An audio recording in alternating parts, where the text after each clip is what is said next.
अस्सलाम वालेकुम दोस्तों आज का जो हमारा लेक्चर है वो है गैल्वेनोस्टैटिक चार्ज डिस्चार्ज पर।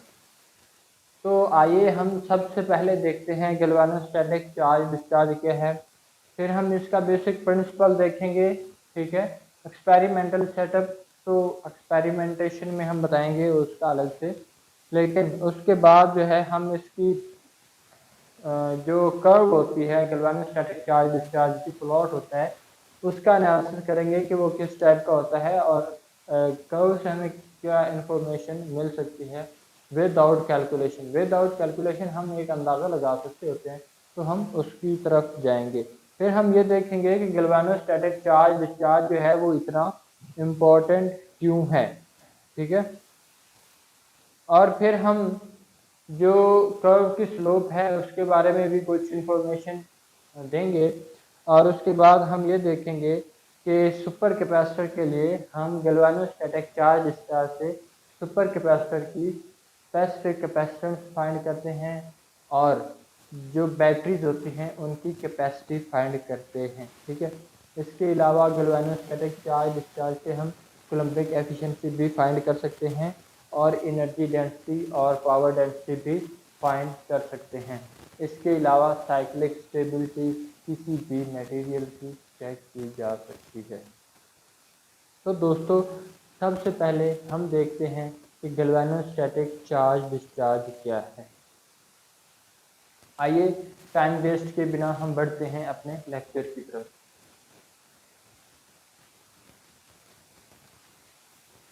गैल्वेनोस्टैटिक चार्ज डिस्चार्ज स्टूडेंट्स, इसको हम कांस्टेंट करंट चार्ज डिस्चार्ज भी कहते हैं। अगर हम गैल्वेनोस्टैटिक चार्ज डिस्चार्ज लिखें तो हम इसे कहते हैं GCV, और अगर हम इसे कांस्टेंट करंट चार्ज डिस्चार्ज लिखें तो हम इसे कहते हैं CC, constant current charge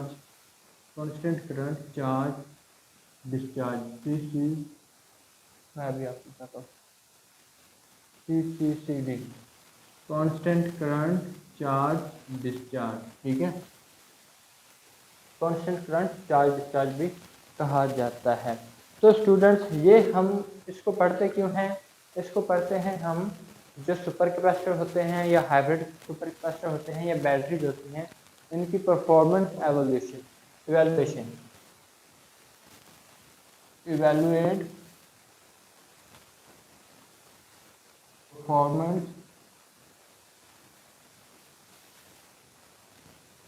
of supercapacitor,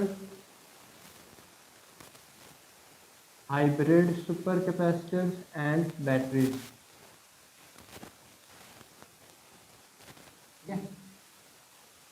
अब हम परफॉर्मेंस वैल्यूएशन कैसे करते हैं? सबसे पहले हम इसका प्लॉट देखते हैं कि प्लॉट किस टाइप का होता है। स्टूडेंट्स, इसका जो प्लॉट होता है उसमें एक्स एक्सिस पर हमारे पास टाइम होता है, ये सेकंड में भी हो सकता है, मिनट में भी हो सकता है, और वाई एक्सिस पर हमारे पास पोटेंशियल होता है।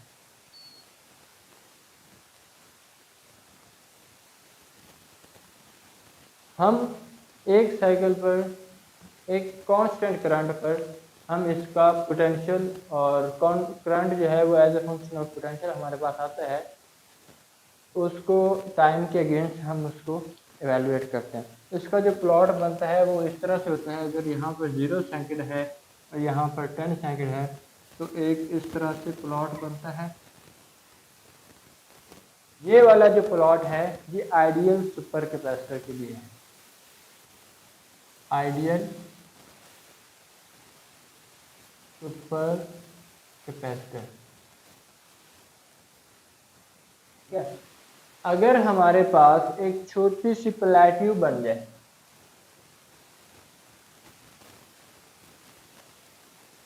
इस तरह से, तो ये हमारे पास प्लॉट बनता है हाइब्रिड सुपर कैपेसिटर के लिए।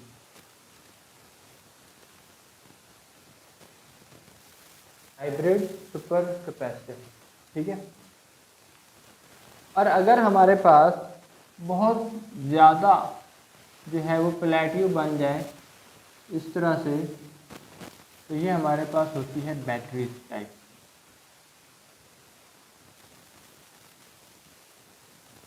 इसके अलावा कुछ अनोमलीज भी होती हैं हमारे मटेरियल में, हमारा मटेरियल ठीक तरह से बिहेव नहीं कर रहा होता, उसको भी हम वो कैसे पता चलेगा हम आगे देखते हैं।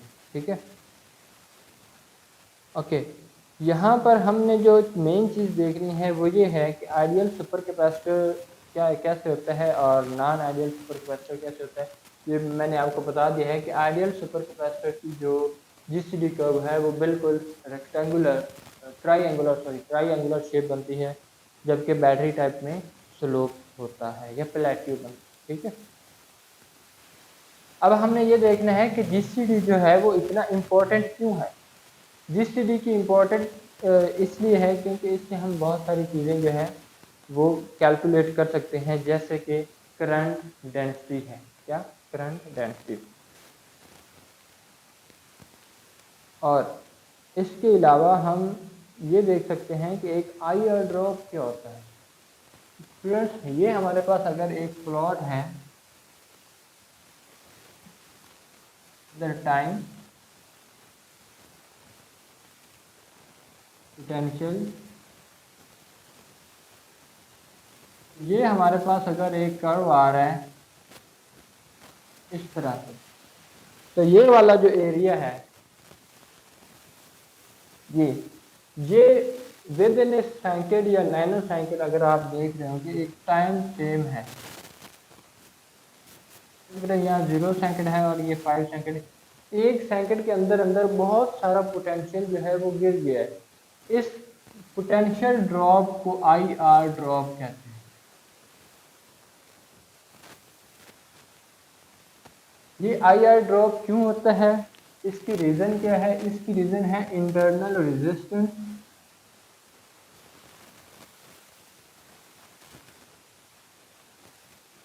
जब आप मटेरियल अपने मटेरियल के साथ किसी चीज़ का कंपोजिट बनाते हैं और वो कंपोजिट उसकी कंडक्टिविटी कम होती है, रेजिस्टिविटी ज़्यादा होती है, या फिर वो कंपोजिट जो है वो ठीक बना नहीं होता, या वो कंपोजिट मटेरियल जो आप यूज़ कर रहे होते हैं वो ज़्यादा मिकदार में होता है और वो आपके असल मटेरियल को, जो एक्टिव मटेरियल है, उसको मास्क कर देता है। जब वो मास्क कर देता है तो असल मटेरियल तक जो इलेक्ट्रॉन्स होते हैं वो पहुंच नहीं पाते। जब वो असल मटेरियल तक इलेक्ट्रॉन्स पहुंच ही नहीं पाते और फिर अगर वो पहुंच भी जाएं ज़्यादा टाइम के बाद, तो फिर वहाँ से निकलना उनके लिए मुश्किल हो जाता है। इस वजह से आईआर ड्रॉप आता है। ठीक है, और इसके अलावा इलेक्ट्रोलाइट रेजिस्टेंस की वजह से भी आईआर ड्रॉप होता है, और काउंटर करंट को काउंटर कोलेक्टर रेजिस्टेंस की वजह से भी आईआर ड्रॉप आता है। ठीक है, इसके अलावा है specific capacitance from GCD. Specific capacitance,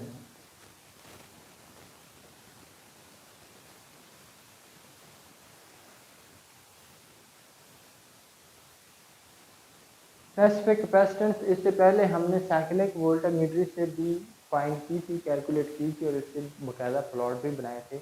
अगर आपने वो वाला वीडियो लेक्चर नहीं देखा है तो आप देख सकते हैं, how to calculate specific capacitance from cyclic voltameter.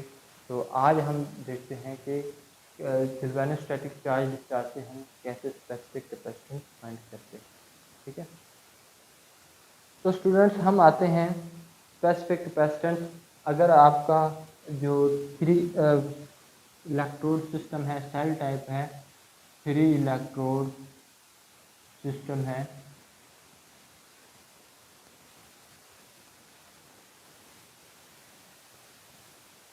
आप कैसे फाइंड करेंगे C S P is equal to I del T over M del V. यहाँ पर स्टूडेंट्स जो करंट है आई है, ये करंट है और ये एम्पियर में है, और हमारे पास टी जो है वो टाइम है, हमारे पास डेल वी जो है ये पोटेंशियल विंडो है,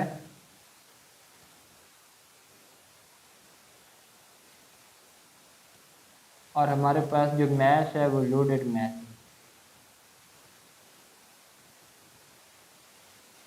ठीक है, ये लोडेड मैथ है। जितना मैथ आप अपने इलेक्ट्रोकैटालिस्ट का आप अपने इलेक्ट्रोड पर लगाते हैं, ये एक्टिव मैथ है। ठीक है,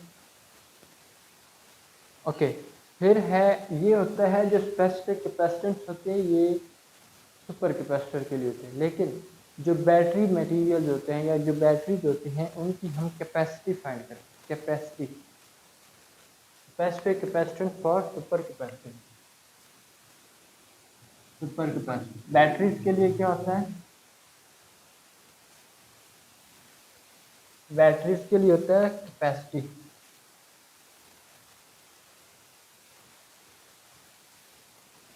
ठीक है, कैपेसिटी। अब कैपेसिटी कैसे फाइंड करते हैं? Capacity is equal a Q is equal to I del T over math is equal to I del T over math. अब इसके यूनिट्स क्या हैं? एम्पियर आवर पर ग्राम। एम्पियर आवर पर ग्राम है इसके यूनिट। और यहाँ से हम फाइंड भी कर सकते हैं, एम्पियर है, एम्पियर टाइम का आवर और मैथ का पर ग्राम। मिली एम्पियर आवर पर ग्राम भी हम कर सकते हैं। ठीक है, ये है कैपेसिटी बैटरीज के लिए। इसके अलावा हम क्या फाइंड कर सकते हैं?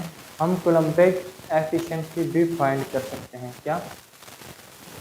Coulombic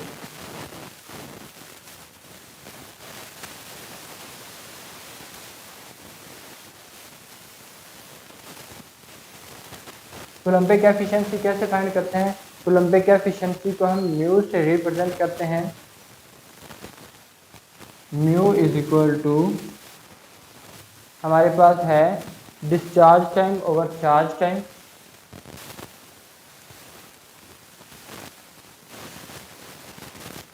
over T charge multiply by 100। ये कोई मुश्किल नहीं है। ठीक है, आपका यहाँ से लेकर ये सारी चार्जिंग है, यहाँ तक का टाइम अगर 5 सेकंड है तो ये एक चार्ज है। और अगर ये 5 सेकंड है, यहाँ पर 10 तक आ रहा है या 12 तक आ रहा है या 9 तक आ रहा है, तो ये डिस्चार्ज टाइम है। आपने ऊपर डिस्चार्ज टाइम रखना है, नीचे चार्ज टाइम, और उसको 100 से मल्टीप्लाई करना है, तो ये आपकी जो है वो बन जाएगी कोलम्बिक एफिशिएंसी। ठीक है, इसके अलावा एनर्जी डेंसिटी और पावर डेंसिटी भी हम फाइंड कर सकते हैं। उनके भी फार्मूलाज हैं, वो हम इंशाल्लाह अगले लेक्चर में डिटेल में देखेंगे। देखते रहिए जवेद जमवाला आल दी।